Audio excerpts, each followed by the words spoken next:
Cleopatra's final 10 days were not measured in hours. They were measured in rituals.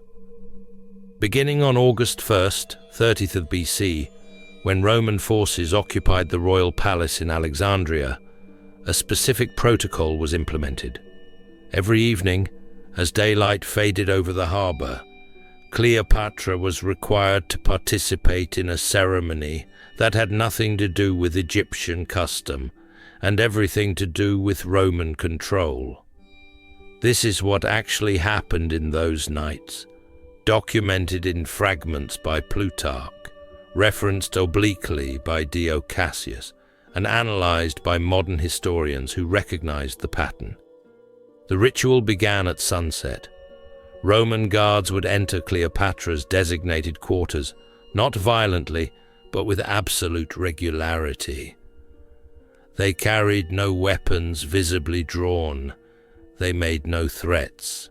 They simply appeared, the same 3 soldiers, at the same moment each evening when the call to evening watch echoed through the palace corridors. Ancient sources describe this as the accounting. Cleopatra was required to present herself for what Roman administrators termed a wellness verification. She had to stand in a specific location within her quarters, a spot marked not physically, but understood through repetition. She had to demonstrate she was alive, unharmed, and unchanged from the previous evening. But the verification was not visual, it was participatory. She was required to eat, not a meal of her choosing, not food prepared by her attendants.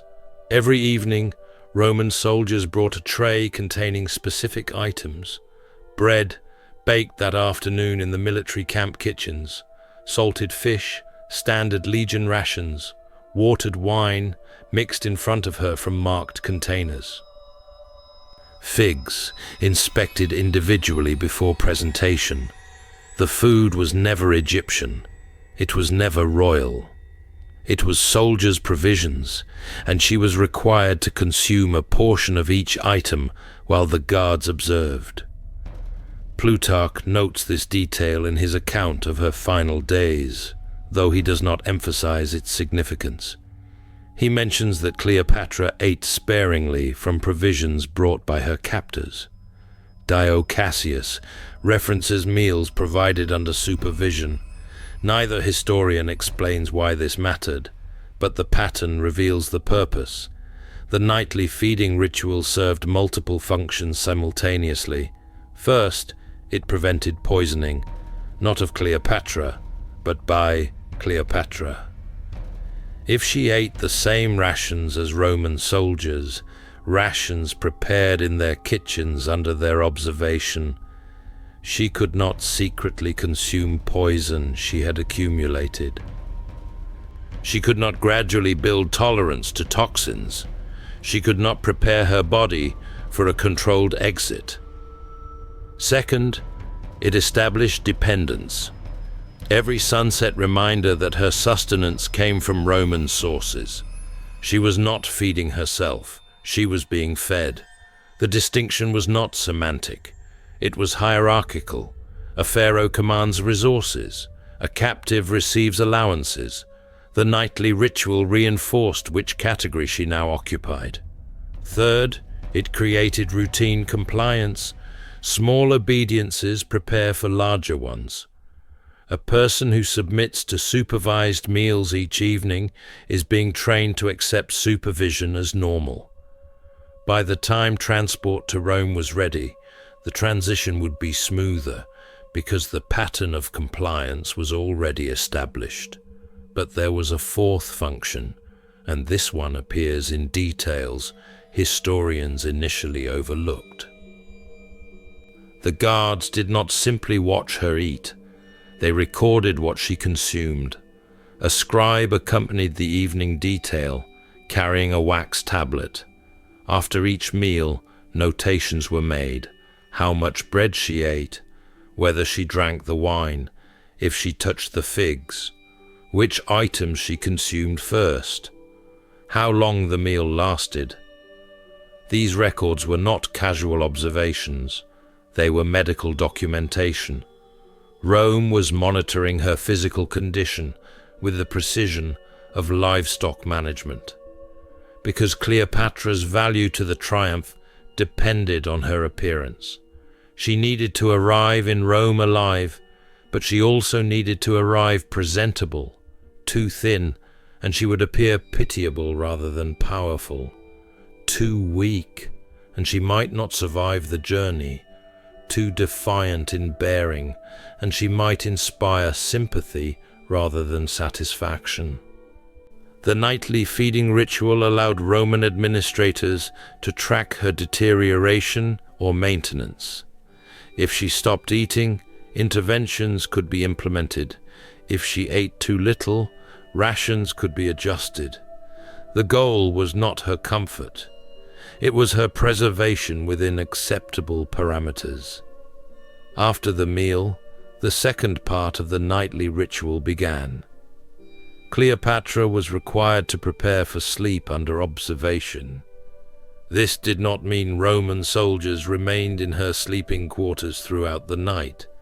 It meant they observed the preparation process to ensure no materials were being hidden, no plans were being concealed, no methods of escape or self-harm were being arranged. Her bedding was inspected each evening, not searched aggressively, but examined. Pillows were pressed to verify their contents. Blankets were shaken out. The sleeping couch itself was checked for loose components, hidden compartments, anything that could be repurposed. Her evening clothing was monitored. Egyptian royal custom involved elaborate sleeping garments, but Cleopatra was now provided with simple linen shifts, Roman style, with no excessive fabric, no long sleeves, no sashes or ties that could serve multiple purposes. She was required to change into these garments, while female attendants, approved by Roman officials, remained present. The attendants were not there to assist her. They were there to witness that nothing was concealed on her person, that no items were transferred from day clothing to night clothing, that the transition happened within observed parameters. Once dressed for sleep, Cleopatra was required to verbally confirm her intention to rest. This detail appears in a fragment from Strabo, who noted that captives of significant value were required to state their plans for the evening hours. The statement served as verbal contract. If she said she intended to sleep, any deviation from that stated intention would constitute a violation, justifying increased supervision. After this confirmation, the guards withdrew to positions outside her quarters, but they did not leave her unsupervised. Archaeological analysis of Ptolemaic palace architecture, combined with Roman military documentation about high-value captive management, suggests a specific arrangement. Guards were stationed at intervals that allowed auditory monitoring.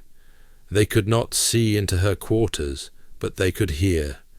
Any unusual sound, prolonged silence, unexpected movement would trigger immediate investigation. Cleopatra's nights were not private. They were monitored waiting periods between supervised days. But the nightly ritual included one more element, and this one was psychological rather than physical. Each evening, after the meal, after the preparation, after the verbal confirmation, the lead guard would inform Cleopatra of one specific detail about the next day. Not a complete schedule, not a timeline, just one isolated piece of information. Tomorrow you will be permitted to write one letter. Tomorrow your attendants will be rotated. Tomorrow a Roman official will inspect your quarters. Tomorrow no visitors will be allowed. The information was always accurate. The information was always minimal. and the information was always delivered the night before, giving Cleopatra hours of darkness to contemplate it without ability to ask questions, seek clarification, or prepare responses. This technique appears in Roman military manuals about managing occupied populations. Provide just enough information to prevent panic, but not enough to allow planning. Let people know something is coming, but not what it means or what follows after. Keep them oriented toward the immediate next event rather than the longer sequence. For Cleopatra, this meant every night ended with a small piece of tomorrow, and every tomorrow brought a new piece she had not anticipated. The cumulative effect was time fragmentation. She could not construct a coherent narrative of her captivity because she never had enough information to see the pattern. She was always one step behind understanding. Modern psychological research on captivity and control identifies this as a deliberate disorientation technique. It prevents long-term planning by keeping the subject focused on immediate compliance. It creates the illusion of communication while actually restricting information flow. It makes the captive feel informed while keeping them fundamentally ignorant of actual intentions. Cleopatra experienced this every night for 10 nights, 10 cycles of supervised eating, observed preparation, monitored rest, and fragmentary information about the following day. The ritual never varied. The guards never explained. The purpose was never stated. On the 6th night, August 6th, 30th BC, a modification was introduced. After the standard meal, after the usual preparation, the lead guard informed Cleopatra that the next day she would be allowed to send a message to Octavian. One message, written under supervision, subject to review before delivery, but her own words, her own request. This appears in Plutarch's account as Cleopatra requesting permission to visit Mark Antony's tomb. He presents it as her initiative, but the timing reveals it was Roman design. By offering her the opportunity to make one request, Rome accomplished several objectives simultaneously. It identified what she prioritized. Her choice of topic revealed what she valued, what she feared, what she hoped to protect. It created the appearance of agency. She could write the message, making her feel she still had some capacity to initiate action. It generated documentation. Her message, once written and reviewed, became part of the official record, evidence that she was being treated with consideration rather than cruelty, and it cost Rome nothing.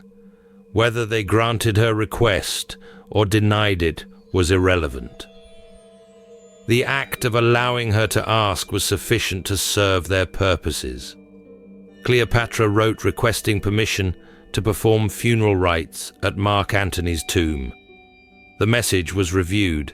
It was delivered to Octavian. Permission was granted for the following day.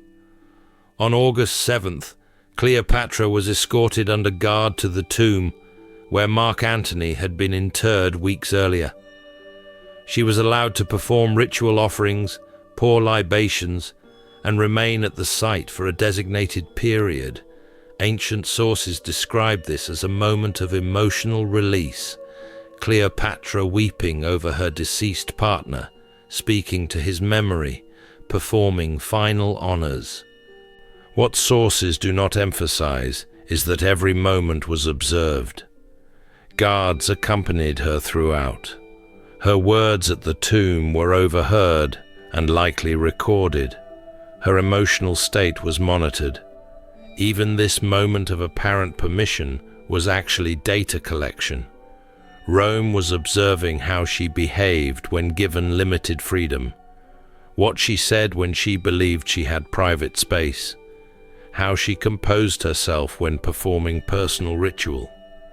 That evening, when she returned to the palace, the nightly ritual resumed exactly as before. Supervised meal, observed preparation, monitored rest, fragment of information about tomorrow.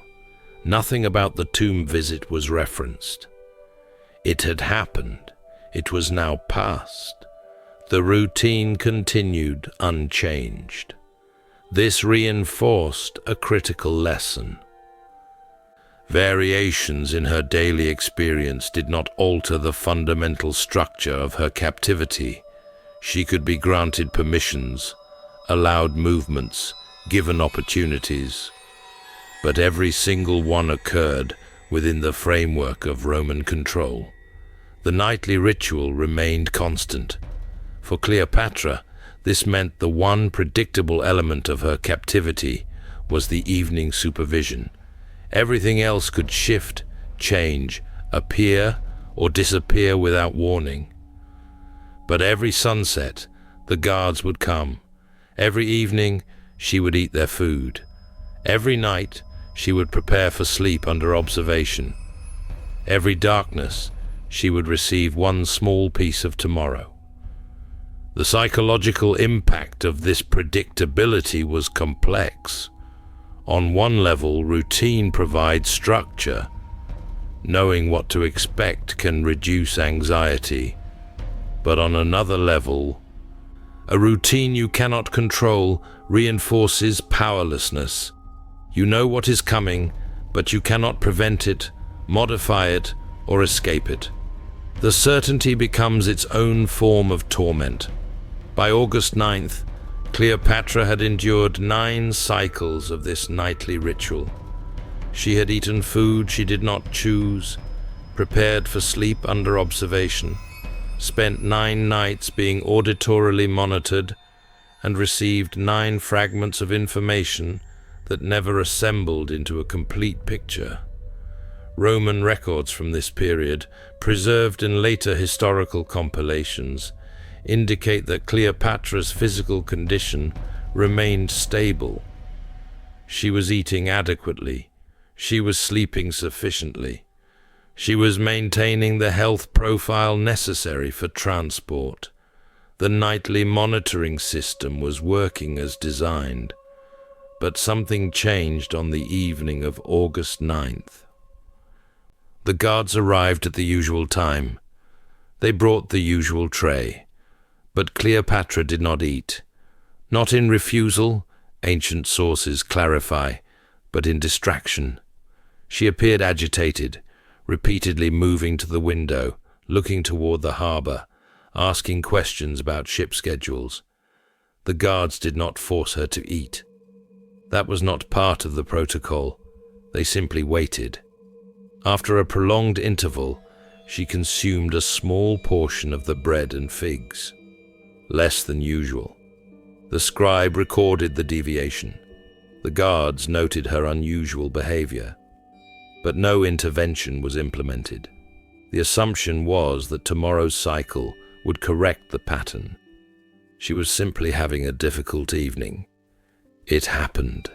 The monitoring would continue. That night, Cleopatra went through the preparation ritual, changed into sleeping garments under attendant observation, verbally confirmed her intention to rest.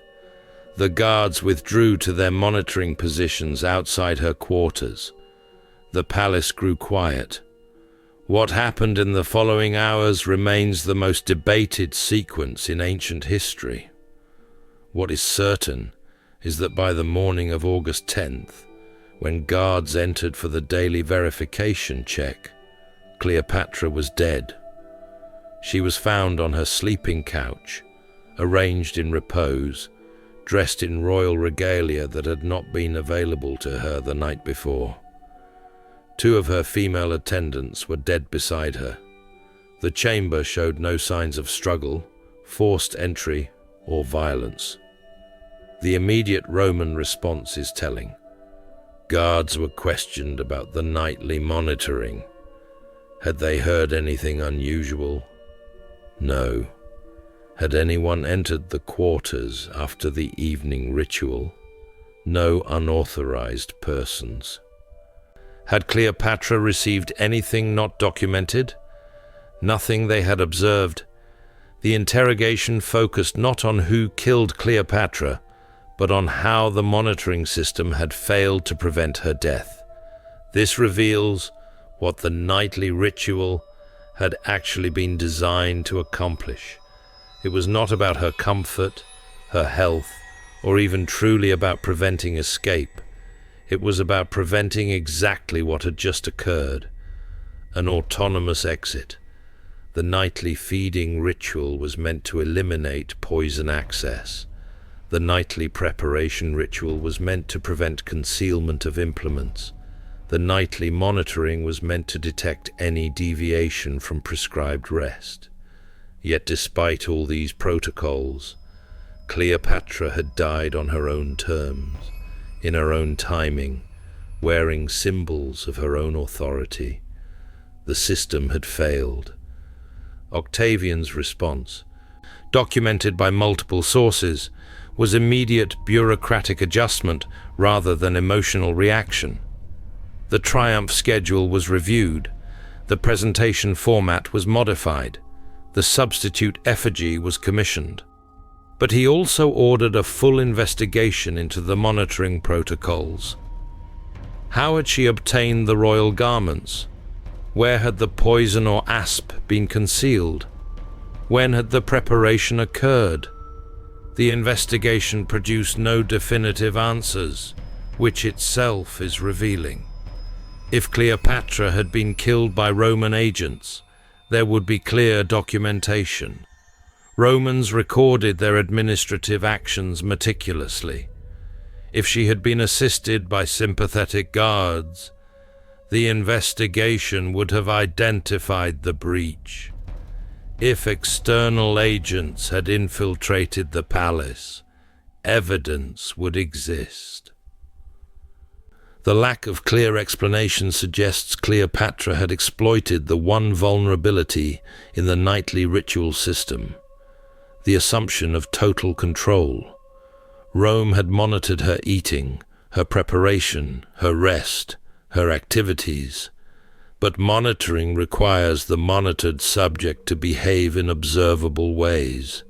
If Cleopatra had spent weeks appearing compliant, eating when required, sleeping when expected, confirming intentions accurately, she would have trained her observers to anticipate specific patterns. And once patterns are established, deviations become invisible until after they have occurred. The nightly ritual that was designed to control her had created the illusion of predictability, and that illusion provided the narrow space she needed. Modern forensic analysis of the ancient accounts suggests several possibilities.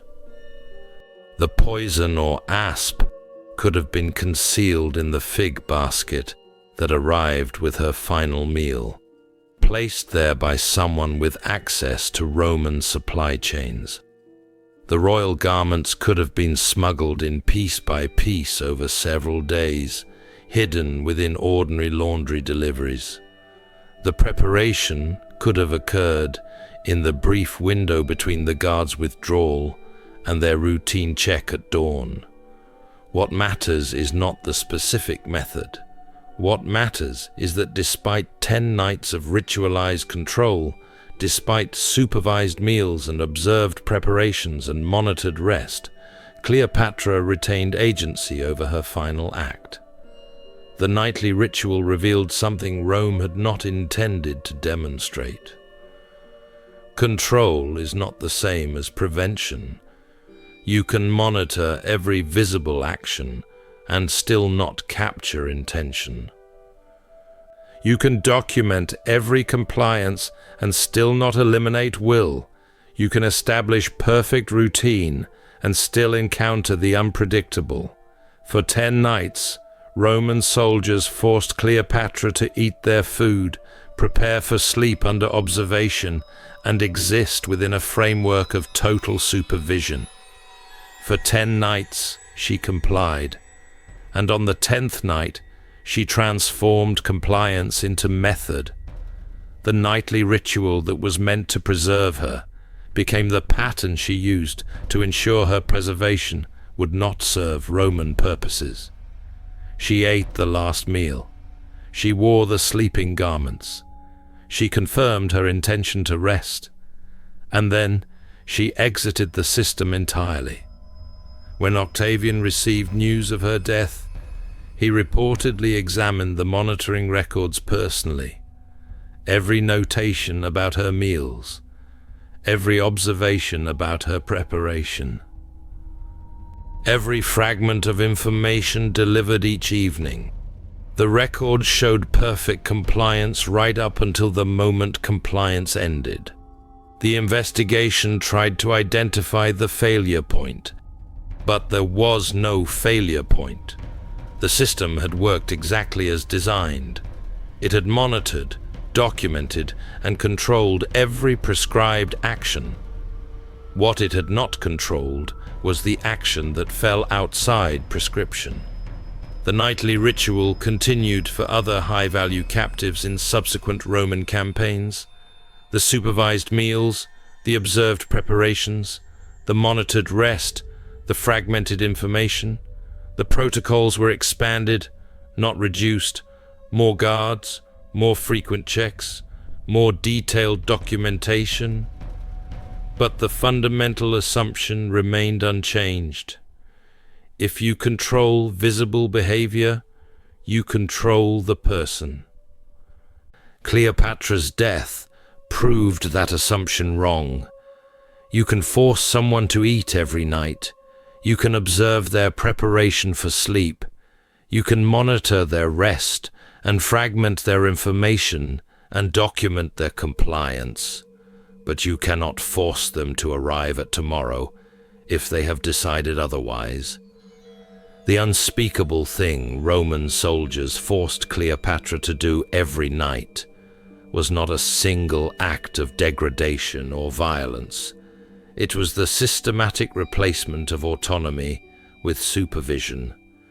The transformation of a pharaoh who had governed millions into a monitored subject whose eating, sleeping, and daily existence occurred only within permitted parameters. They forced her to accept that her body was no longer her domain. That privacy was a privilege Rome could revoke. That even darkness was not solitude, because guards stood listening beyond every wall. They forced her to eat food that reminded her she was fed, not feeding herself. To prepare for sleep in ways that demonstrated she was being prepared, not preparing. To exist in fragments of tomorrow rather than control of her time. For 10 nights, they forced her to live as evidence rather than person. And on the 10th night, she demonstrated that even evidence can refuse to testify. The monitoring records were filed in Roman administrative archives. The investigation report was completed and stored. The modified triumph protocols were implemented successfully. Cleopatra appeared in effigy as planned. But every Roman administrator who read those monitoring records understood what they actually documented. You can control every visible action and still lose the subject. The nightly ritual was continued in later campaigns, but with an addition. High-value captives were no longer just monitored at night. They were engaged in conversation, asked about their thoughts, encouraged to speak about their feelings, their fears, their hopes. The new protocol recognized that silence could contain preparation, that compliance could mask intention, that you needed to occupy not just their actions but their internal space. Because Cleopatra had taught Rome an expensive lesson. You can force someone to go through motions every single night, but motions are not the same as submission, and submission is not the same as surrender. She surrendered nothing.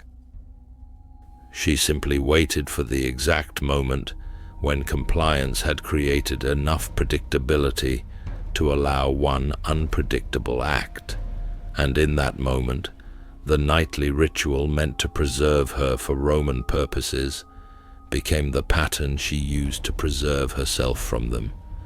That is what Roman soldiers forced Cleopatra to do every night before her death.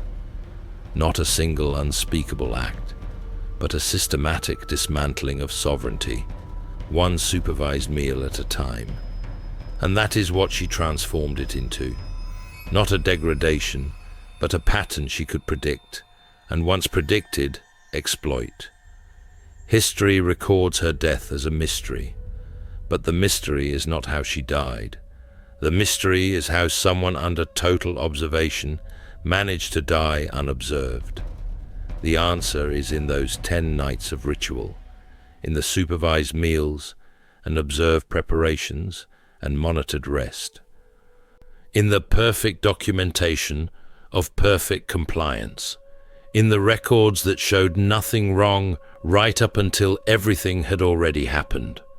Control is not prevention, monitoring is not capture, and compliance, when sustained with sufficient discipline, becomes the foundation of its own ending.